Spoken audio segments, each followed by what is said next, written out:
The theme for this morning will be projection makes perception.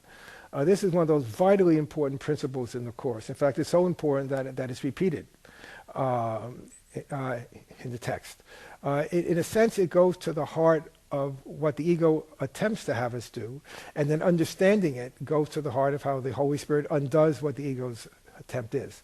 One of the ways of explaining or characterizing what the ego's strategy is that its attempt is to make us be mindless.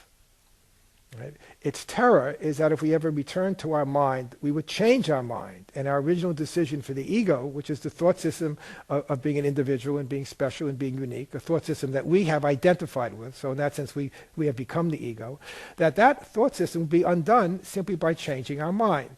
And so to ensure that we don't change our mind, what the ego does is teach us we are mindless by taking the thought system of the ego, separation, sin, guilt, fear, punishment, suffering, and death, and projects it out, and then causes us to forget what we have projected.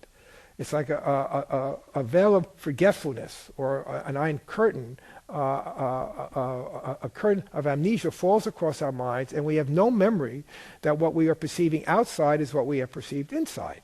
And so we actually think that what we are perceiving outside is there. And that is because we have forgotten that projection makes perception. That we first choose on the level of our mind which thought system we will espouse. One of separation, separate interest, guilt, attack, judgment, or the thought system of correction, the thought system of shared interest, of forgiveness, of the miracle. And whatever we have chosen to make real in our minds, we will project and then perceive it outside. So I first, assuming I've chosen my ego, I first choose my ego's thought system of guilt. I project it out, and I now see guilt and sin all around me. But I perceive it there because I have projected it there, and I have put it there. But having forgotten that I have projected it, it now appears once again that what I am seeing outside is actually there. And I have no memory of being a mind. Right? And of course, since we have no memory of being a mind, once again, we cannot change it.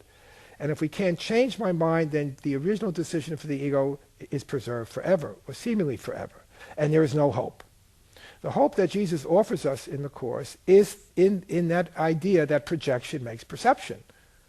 There is a way out of the world that I perceive. There is a way out of the body that I perceive and experience, a body that's always racked with pain, that grows old and eventually dies. Body that is hurt by the insults and attacks of others. There's no way out of that because we really have no control over the world. We seem to have some illusion we could control parts of it, but certainly we can't control all of it. And we certainly don't believe we can control the laws of nature and the laws of bodies and the laws of death. But there is hope when we recognize that all this takes place in the mind and has never left its source. That's a corollary principle in the Course that we'll explore another time. Ideas leave not their source. But we recognize now that since projection makes perception, if I change what my identity is in my mind, then it will change how I perceive the world. And instead of perceiving the world as a cold and cruel, hostile place in which I am vulnerable, and as the Course says, at the mercy of forces beyond my control, I will now begin to realize that I do have control. I may not have control over your body. I may not even have control over my body, but I do have control over my mind. And again, because projection makes perception, there is now something I can do about it. In fact, in chapter 21, which begins with the line, the repeated line, projection makes perception, it says a few lines down from that in that first paragraph, that the world you see is an outside picture of an inward condition.